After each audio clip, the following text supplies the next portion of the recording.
कांदा प्रश्नी शेतकऱ्यांच्या भावना इथं व्यक्त करण्यासाठी जे आंदोलन पुकारलं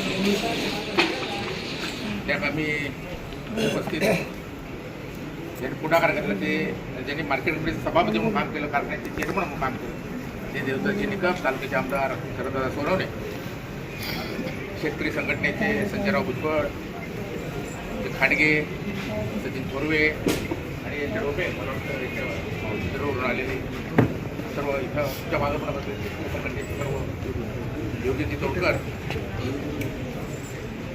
आमचे सूरज वाद्या, नंतर चौगुले, तुषार शेठ, माझ्या मार्केट कमिटीचे उपसभापती काळे, नाना घोडे, चव्हाण, आमच्या आरतीताई, प्रियंकाताई, नवाज शेठ, पांडू शेठ, सर्व बंधू भगिनी आणि मुख्यतः शेतकरी आणि सगळे टी व्ही चॅनलचे सर्व प्रतिनिधी, या ठिकाणी प्रथमतः मी हे स्पष्ट करू इच्छितो की मी उपसभापती असतील व आमचे संचालक या ठिकाणी जे उपस्थित आहे सभापती उपसभापती संचालक म्हणून नाही, एक शेतकरी म्हणून तुम्हाला पाठिंबा देण्यासाठी देवदत्त निकम साहेबांनी मला फोन केला आणि मी त्याचं कळलं होतं. मला मी आज आठवडाभर बातम्या वाचल्या की खऱ्या अर्थाने देशामध्ये जो खऱ्या अर्थाने पिडला असेल तो शेतकरी पिडला. त्याचा सगळा अभ्यास केला, अनेक वर्ष अनेक कमिट्या झाल्या, तज्ज्ञ आहेत की नाशवंत माल आहे आणि मग त्याचं रेट ठरवण्याचं काम दुसरीकडे आहे. शेवटी कंट्रोल किती करणार, कोल्ड स्टोरेज किती, काय किती, आणि त्याचा गैरफायदा घेतला जातो. अगदी खरं आहे. मी वस्तुस्थिती की मागे 10 दिवसापूर्वी टीव्हीला पाहिलं की एकाने 15 एकर जवळजवळ कांदा जाळून टाकला शेतकऱ्यांनी. आता मला सूरज वाघेरे दाखवलं, निकम साहेबांना दाखवलं की एक निकम म्हणून नाशिकच्या याने आत्महत्या केली शेतकऱ्यांनी. आणि तुम्ही सांगितलं, फावड्याने सांगितलं की जे संशोधन केंद्र आहे खेडचं, कांदा आणि लसूण वगैरे त्याच्या बाबतीत, त्याच्या गव्हर्नमेंटचं जे आहे कमिटी त्याच्यानुसार कांद्याला 15.5 रुपये 18.5 रुपये खर्च येतो पर किलो. मला निवृत्ती काळेंनी सांगितलं, सचिन तोरवेंनी सांगितलं 40,000 रुपयाचं त्यांना रोप लागतं एका एकराला. बी आज 3,000 रुपये आहे, 2200 रुपयाला खताची गोण आहे, 1800 रुपयाला खताची गोण आहे, 700 रुपयाला बाई लागते कांदा काढायला, 16,000 रुपये एकरी कांदा काढायला लागतो. पाण्याचा प्रश्न प्रश्न तो आहेच आहे. आणि म्हणून अशा परिस्थितीमध्ये 7 आणि 8 रुपये 10 रुपये किलो हा कांदा शेतकऱ्याला परवडत नाही. खर्च 18.5 रुपये आहे आणि भयानक ही अवस्था आलेली आहे. मी अनेक वेळा पाहिलं, केंद्र सरकारने सांगितलं, मोदी साहेबांनी सांगितलं की आपण हमी भाव देऊ, 1.5 पट हमी भाव देऊ. आमच्या प्रियंकाताईने सांगितलं आज तुमच्या आशीर्वादाने आपण काम करतो. मी सगळं कारण मला त्याची जाणीव आहे. आणि जुन्नर तालुक्यातला आंबेगाव खेडमधला पुणे जिल्ह्यात पाहता फार कष्टाळू शेतकरी आहे, आधुनिक प्रकारची शेती करतो. त्यामुळे त्याचं जे हे आहे जास्तीत जास्त पिकवण्याचा प्रयत्न करतो. शेतकऱ्याला जर हमी भाव मिळाला म्हणजे 18.5 रुपये आणि 10 रुपये समजा जास्त मिळाले, 28 रुपये मिळाले, तर माझा शेतकरी आंदोलन करणार नाही. कमीत कमी 10% 15% त्याला खर्च जाऊन मिळाला पाहिजे. आणि केंद्र सरकारने, राज्य सरकारनं माझी विनंती आहे तुमच्यावर की तुम्ही हमी भाव ठरवा, करू शकता. एकदा अमेरिकेमध्ये असं ऐकतो लहानपणी की गव्हाचे बाजार फार झाले म्हणून त्यांनी गहू समुद्रात ओतला कंट्रोल करण्यासाठी किमती. इथं होत्या ना, हमी भाव द्या, सरकारने ठरवलं. ज्यांना नाही घ्यायचं नाही घेऊ द्या. कोण जे म्हणतील मला काय, आपण काय शहरी लोकांच्या विरुद्ध नाही. समजा काय 30 रुपये 40 रुपये ठरवला हमी भाव सरकारने, मिळू द्या 15% काय आता शेतकरी जरूर नाही खर्च. ज्यांना नाही घ्यायचं तर नाही खायचं, नाही खाऊ द्या. कांदा उत्तप्पा म्हटलं तरी ते 2-4 पाकळे टाकतात. पुण्याला इकडं म्हटलं तरी 125 रुपयाला 150 रुपयाला कांदा उत्तप्पा येतो चार्जे. इकडे पर आपण इथं पाहिलं तरी. आणि माझ्या शेतकऱ्याला जेव्हा 50 रुपये बाजार मिळालं तर म्हटले फार महाग झाले, फार महाग झाले. त्याच्या कष्टाचं बघा, हे बघा. आणि पाहतो आपण लहानपणापासून इथे पाहिलं, विशेषतः जुन्नर तालुका आपला हा भाग फार मोठा प्रमाणात शेती करतो, चांगल्या प्रकारची शेती करतो. आणि त्याच्या पद्धतीने हे असं म्हणजे आंदोलनाची वेळ येत असेल तर चुकीचं आहे. मी माझे सहकारी इथं बघितलं की तिथं आम्ही याच्यात आहोत. आम्हाला मार्केट कमिटीच्या संचालकांना, सभापतींना बाजार ठरवण्याचा अधिकार नाही. मी दत्तात्रय भरणे मामा माझे सहकारी आहेत, पुणे जिल्हा मध्यवर्ती बँकेचे, ते कृषी मंत्री आहेत महाराष्ट्राचे.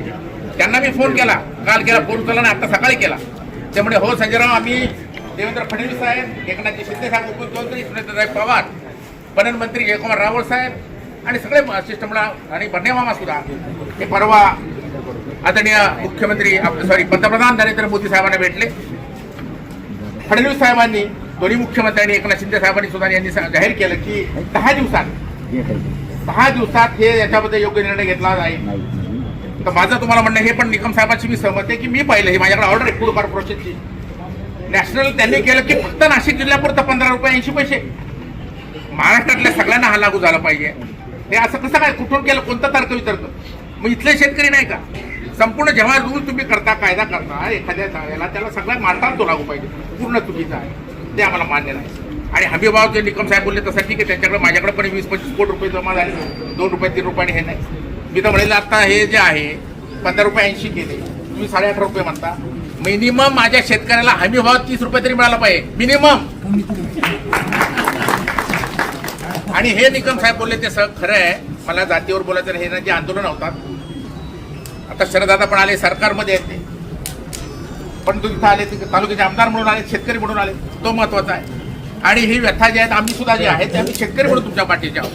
मार्केट कमिटीचे मी सभापती म्हणून माझे सगळे सहकारी सगळे असतील. आम्ही तुमच्याबरोबर यापूर्वी पण होतो, आज आहे, भविष्यातही शेतकरी म्हणून हेच आमचं सगळं संजय काळे सर, उपसभापती सगळं संचालक तुमच्याबरोबर राहणार आहे.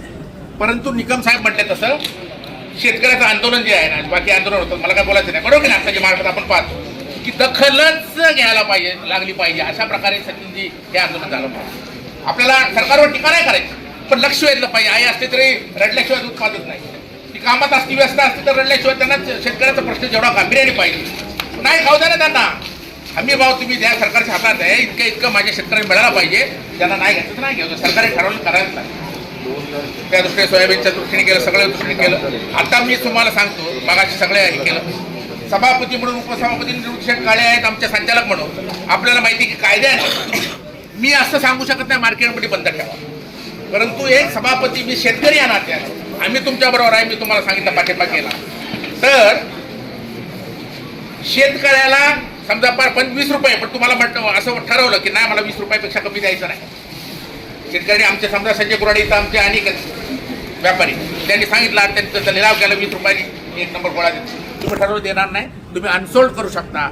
50 रुपये 80 पैसे ते निकम त्यांनी सांगितले ते, पण सभापती या त्या नात्याने तुम्ही तुमचा लिलाव हा विक्री न करण्याचा अधिकार पूर्ण तुमचा आहे. मार्केट कमिटी फोर्स करू शकत नाही, सरकार फोर्स करू शकत नाही. त्यामुळे तो निर्णय तुम्ही घ्या, बरोबर की नाही? तुम्ही पण सभापती म्हणून काम केलं, मी म्हणू शकत नाही मार्केट कमिटी बंद ठेवा, पण हा निर्णय पूर्ण तुमचा आहे. 25 रुपये सुद्धा तुम्ही म्हणले नाही, संजय भुजबळांना वाटलं नाही द्यायचा, माझा खाता 1 नंबर आहे, मला खर्च फार झाला आहे, तुम्ही तो अनसोल्ड करू शकता. त्याप्रमाणे तसं करा. याप्रमाणे आम्ही निश्चित तुमच्याबरोबर आहोत. काळजी करायचं कारण परंतु हे आंदोलन तीव्र झालं पाहिजे. आपल्याला काही कुणाला बोलायचं नाही ते म्हणाले. मी अमर कोले साहेबांचं पण पाहिलं, पेपरला पाहिलं, त्यांचं निवेदन पाहिलं, ते बरोबर आहे. अत्यंत अभ्यासू पद्धतीने ते प्रश्न मांडतात, वाईट न हे करतात. ते काय म्हणाले 10 दिवस. आता शरददादा आपण आमदार म्हणून एकनाथ शिंदे साहेब गेले, ते देवेंद्र फडणवीस साहेब म्हणाले, ते जाहीर केले. शेवटी आपल्याला म्हणायला पाहिजे 10 इतके दिवस गेले तर काय फरक नाही पडत. आणि तुम्ही म्हटलं तसं इतके दिवस कांदा साठवलाय ना, अजून 10 दिवस नाही विकला तर काय फरक पडतो. परंतु त्याच्यात अशी अडचण येते की माझ्या शेतकऱ्याची फी भरायची असते, हॉस्पिटलचे पैसे असतात, कुठं काय असतं, म्हणून 9 तर 9, 8 तर 8 मजुरी द्यायची असते. अशी शेतकऱ्याची अवस्था वाईट आहे. परंतु त्या दृष्टीने तुम्ही हे करा.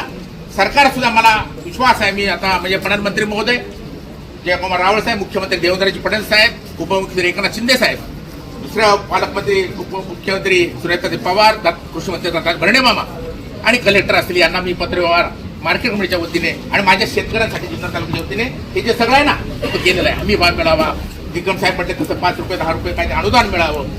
आणि नाफेड ते जे म्हटले ते निकम साहेब म्हटले ते खरं आहे. सरकारने जरी जाहीर केलं की नाफेडनी खरेदी करावं आणि कन्झ्युमर फेडरेशननी खरेदी करावं 15 रुपये 80 पैशाने, ती केंद्र सुरू केलेली नाहीत. ती सुरू केली पाहिजे. केंद्र कुठे सुरू केली? कागदावरच आहे. निकम साहेब म्हटले तसं कागदावरच आहे आणि म्हणून ती केंद्र सुरू झाली पाहिजे. तुम्ही तुमचा ठरू शकता, याच्यापेक्षा जास्त बाजारावर निश्चित मी तुम्हाला 25-30 रुपये हमी भाव मिळाला पाहिजे आणि निश्चित त्याची दखल शासन सुद्धा घेईल असं मला खात्री आहे. शरददादा आहे सरकारमध्ये त्यांनी जाहीर केलं म्हणून माझी तुम्हाला हे, मी असं नाही म्हणत तुमच्या विरुद्ध नाही. जर त्यांनी जाहीर केलं तर 10 दिवस वाट बघायला काय. अमर कोले साहेब पण म्हटले 10 दिवस वाट बघून त्यानंतर आंदोलनाची आठवू. निकम साहेब हे मी म्हणत तुम्हाला म्हणत नाही, तुमच्या बरोबर आपण आहोत. परंतु त्यांनी केलं आणि त्यांना दखल घेतली पाहिजे. 15-80 रुपये सुद्धा तो खर्च नाही, 11.5 रुपये तुम्ही सांगितलं. त्याचं तफावत ते निर्यात शुल्क त्याने हे केलं पाहिजे, त्याच्यामध्ये शुल्कच ठेवलं नाही पाहिजे, निर्यात पूर्ण मुक्त हे केलं पाहिजे, म्हणजे त्यांना चालना मिळेल. त्याच्यावर जर चार्जेस ठेवले, मागं बरंच हे ठेवलं होतं निर्यातीला, त्या दृष्टीने चुकीचं आहे. निकम साहेब आहे, तुम्ही सर्व शेतकरी आज मोठ्या संख्येने इथे बीड, आपलं पारनेर, संगमनेर त्या भागातले सुद्धा माझे शेतकरी येतात, कष्ट करतात. ह्या शेतीत नाही त्याच्यात मिळेल, त्याच्यात नाही त्याच्यात मिळेल. आता याची द्राक्षाचं पाहिलं मी यावर्षी आमच्या आर्थिकाचे द्राक्ष आहेत. इकडे तुम्ही म्हणलं गुंजाळवाड्याला कोणाचे द्राक्ष आले नाही, सगळे द्राक्ष तोडायला 2-4 लाख रुपये इकडे खर्च येतो. आता शेतकरी काय करायचे, शेतकरी सगळ्याच अशी अवस्था आहे. मी सोयाबीन केलं होतं 7 एकरामध्ये 12-13 हजार रुपये काय खर्च झाला, ते 7,000 म्हणलं नको जरा गडी ऊन सावधे जरा काय सांगायचं आता 7,000 रुपये. तर असा प्रकार होता. नाही माहित कशाला, ठीक आहे ना, आपण हे आज मजूर मिळत नाही 700 रुपये, त्याचा कोणी विचार करत नाही. आणि म्हणून गुन्हागारात माझा शेतकरी काम करतो, मी पाहतो मोटर नाही हे नाही, त्याचा प्रश्न तो आता कमी झाला सगळा. तर त्याला शेतकऱ्याच्या अडचणी आणि त्याचं जे तोंड देतो तो खत बितो सगळ्या म्हणजे सगळ्या बाजूने जो बोजा चढतो शेतकऱ्यावर चढतो, त्याची दखल गांभीर्याने घेणं शासनाने निश्चित आवश्यक आहे. आणि खऱ्या अर्थानं तो पोशिंदा आहे. शेतकरी जो आहे पोशिंदा बळीराजा म्हटलं जातं, खरे बळीराजा म्हणजे तो इतरांना पोसवून राजा. त्याची अवस्था तशी वाईटच आहे. किती मोठा शेतकरी आता मी पाहिले, पण माझा शेतकरी आता निकम साहेबांचे द्राक्ष पाहिजे, 1 नंबरची एक्सपोर्ट क्वालिटी, पण दिवस रात्र त्याला त्याचं राहावं लागतं, भांडवल मोठ्या प्रमाणात लागतं. तर निश्चित मी माझे सहकारी आणि हे सर्व संचालक मंडळ आमचं ते माझ्या शेतकऱ्यांच्या बाजूने उभे आहे. तुम्ही हा निर्णय घेऊ शकता, म्हणजे लिलाव अनसोड करायचं काय करायचं मी म्हणू शकत नाही, मार्केट बंद ठेवावं, बरोबर. त्याप्रमाणे निश्चित तुम्ही तो निर्णय घ्यावा. आम्ही सगळे तुमच्याबरोबर आहोत. मी बंडे मामाला सांगितले, सुनेत्रांच्या पुरस्कारावर घालतो, आमदार साहेब तुझ्या प्रतिनिधी म्हणून इथं उपस्थितच आहेत आणि त्यामुळे दिशा हे ठरवली जाईल आणि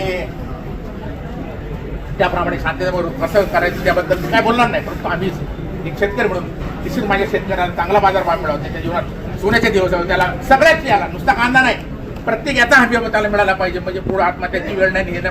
मला हे माहिती आहे की माझा शेतकरी स्वाभिमानी तो इथं सरकारच्या याच्यावर त्याच्यावर बसताना जर तुम्ही हमी होता आपण कितीला खर्च जाऊ तर तो काय जरूर नाही तुम्हाला त्याला मागायची 2-5 रुपये. आज आमच्या प्रकाशित ताजने त्याची तब्येत बरी म्हणून ते आले नाही. आत्ता पाऊस आला ना देवदत्ताजी, 4 एकर केळीची बाग झोपली. सरकार किती देणार आहे अनुदान? 4 एकर घड आले होते. अशी अवस्था आहे सरकारची, तो सहन करतो, पण किती करावं. कोणी शेतकरी असं नाही म्हणजे साहेब आता दुसरं काय टोमॅटो लावतो असं लावतो. तर ठीक आहे, मला याच्यापेक्षा काय बोलत नाही. मी माझे सर्व सहकारी हे तुमच्याबरोबर आहेत आणि निश्चित माझ्या शेतकऱ्याला सगळ्या बाबतीत कांदा तर मिळालाच पाहिजे, सगळे मिळाला पाहिजे, म्हणजे भाव योग्य मिळाला पाहिजे. त्या दृष्टीने आमचा तुम्हाला पूर्ण पाठिंबा आहे. आणि या ठिकाणी आज मी जाहीर करतो मार्केटच्या वतीने की माझ्या शेतकऱ्यांनी निर्णय घ्यावा. जे 15-80 बोलले दिल्लीराव बंद ते रद्द करता येत तो घ्यावा. तर शरदादा बोलतील 15.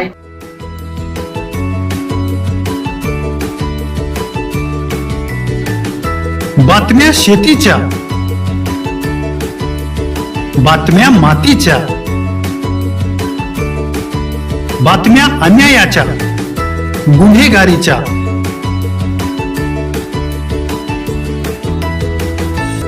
राजकारणाच्या आणि समाजकारणाच्या, शोषणाविरुद्ध बुलंद आवाज, जनसामान्यांच्या हुंकाराची गाज, सत्कार्याला प्रोत्साहन, दुष्कृत्याला अनुशासन, निर्भीड, निस्पृह, सडेतोड, बेधडक आणि रोखटोक म्हणजेच विघ्नहर टाइम्स. शोध बातमीचा, ध्यास सत्याचा. आपलं चॅनल, आपली बातमी. सबस्क्राईब तर कराच, पण बेल आयकॉनवर क्लिक करायलाही विसरू नका.